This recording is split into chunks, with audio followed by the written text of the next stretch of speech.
கிறிஸ்துவுக்குள் மிகவும் பிரியமான சகோதர சகோதரிகளே, இயேசு கிறிஸ்துவின் நாமத்தினாலே உங்கள் யாவருக்கும் எனது அன்பின் நல்வாழ்த்துதலையும் வணக்கத்தையும் தெரிவித்துக் கொள்கிறேன். இன்றைய பகலின் குளிர்ச்சியான நாளின் தியான வசனம் லூக்கா எழுதின சுவிசேஷம் 16ஆம் அதிகாரம் 9ஆம் வசனம். அநீதியான உலகப் பொருளால் உங்களுக்கு சிநேகிதரை சம்பாதியுங்கள். இயேசு தம்முடைய சீசர்களிடம் பேசுகிறார். பெரிய பணக்காரன் ஒருவனுக்கு வரவு செலவுகளை கணக்கு பார்க்கிற ஒரு உக்கிரானக்காரன் இருந்தான். அவன் தன்னுடைய எஜமானுடைய ஆஸ்திகளை அழித்து போடுகிறதாகவும் வரவு செலவுகளை சரியாக வைக்கவில்லை என்பதாகவும் எஜமான் கேள்விப்படுகிறான். அதனால் அந்த எஜமான் அவனை வரவழைத்து, நான் உன்னை பற்றி இப்படி கேள்விப்படுகிறேன், உன்னுடைய கணக்கை எனக்கு ஒப்படைத்துவிட்டு உன் வீட்டுக்கு போ என்றான். அப்பொழுது அந்த உக்கிரானக்காரன் தன் மனதிற்குள் சொல்கிறான், நான் இனி எங்கே வேலைக்கு செல்வேன்? மண்வெட்டி பிடித்து வேலை செய்வதற்கு எனக்கு பலன் இல்லை. மற்றவர்களிடம் கையேந்தவும் வெட்கமாக இருக்கிறது. ஆகவே இவன் என்னை வேலையை விட்டு தள்ளும்போது சுற்றியுள்ள மக்கள் எல்லாரும் என்னை அவர்கள் வீடுகளில் ஏற்றுக்கொண்டு எனக்கு உதவி செய்ய வேண்டும், எனக்கு வேலை கொடுக்க வேண்டும் என்று எண்ணிக்கொண்டு தன் எஜமானிடத்தில் கடன்பட்டவர்களை அழைக்கிறான். முதலாவது ஒருவனை அழைக்கிறான். நீ என் எஜமானுக்கு பட்ட கடன் எவ்வளவு என்கிறான். அவன் 100 குடம் எண்ணெய் என்று சொன்னான். நீ உன் சீட்டை சீக்கிரமாய் வாங்கி 50 என்று எழுதி கொடு என்கிறான். மற்றொருவனை அழைத்து, நீ என் எஜமானுக்கு பட்ட கடன் எவ்வளவு என்று கேட்கிறான். அவன் 100 கலம் கோதுமை என்கிறான்.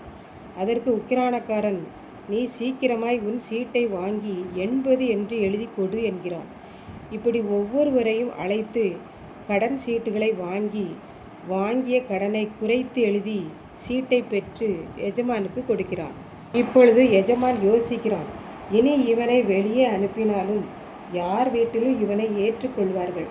நான் வாங்கிய கடனை எனக்கு குறைத்து எழுதி கொடுத்தான், அதனால் நான் எளிதாக கடனை அடைத்து விட்டேன்.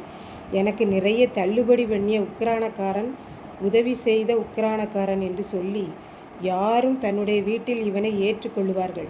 பரவாயில்லை, நீ புத்திசாலியான உக்கிரானக்காரன் தான் என்று சொல்லி அவனை மெச்சிக்கொண்டான் என்று இயேசு கூறினார். இப்படித்தான் நீங்கள் இந்த உலகத்தை விட்டு எடுபடும் போது உங்களை பரலோக ராஜ்யத்துக்கு சொந்தக்காரர்களாக நான் ஏற்றுக்கொள்ளும்படி அநீதியான உலகப் பொருளால், அதாவது அழிந்து போகிற உலகப் பொருளை உடையவர்களாகிய நீங்கள் அவைகளை கொண்டு உதவி செய்து ஏழை எளிய மக்களை சம்பாதியுங்கள்.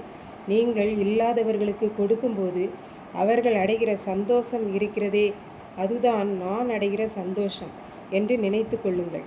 அப்படி நிறைய பேர் சந்தோஷப்படுகிறதை நான் கண்டு சந்தோஷப்பட்டு உங்களை நித்திய வீடாகிய பரலோகத்தில் ஏற்றுக்கொள்ளுவேன் என்று இயேசு சீடர்களிடம் கூறினார். இயேசு வாழ்ந்த இடங்களை சுற்றிலும் நிறைய பணக்காரர்கள் இருந்திருக்கிறார்கள். அவர்கள் வாழ்ந்த காலங்களில் மக்கள் இப்பொழுது பணத்தை கடனாக வாங்குகிறது போல அந்த நாட்களில் மக்கள் தானியமாக, எண்ணெயாக, மற்ற பொருளாக கடன் வாங்குவார்கள்.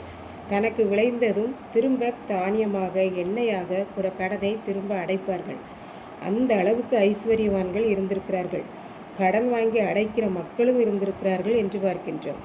இதை கேட்டுக்கொண்டிருக்கும் எனக்கன்பானவர்களே, இன்றைக்கு நமக்கும் இயேசு கூறுகிறார், அழிந்து போகிற உலகப் பொருளால் உங்களுக்கு சிநேகிதரை சம்பாதியுங்கள் என்று. உக்கிரானக்காரன் மக்கள் வாங்கிய கடனில் தள்ளுபடி சலுகைகள் செய்து நிறைய சிநேகிதரை சம்பாதித்தது போல நாமும் ஆண்டவர் மகிழ்ந்து பரலோக ராஜ்யத்தில் நம்மை சேர்த்து கொள்ளும்படியாக அநேக சிநேகிதர்களை சம்பாதிப்போம். கர்த்தர் தாமே நம்மை ஆசீர்வதிப்பாராக. ஆமென். அன்பின் ஆண்டவரே, இந்த அருமையான நல்ல நாளுக்காக நன்றி செலுத்துகிறேன்.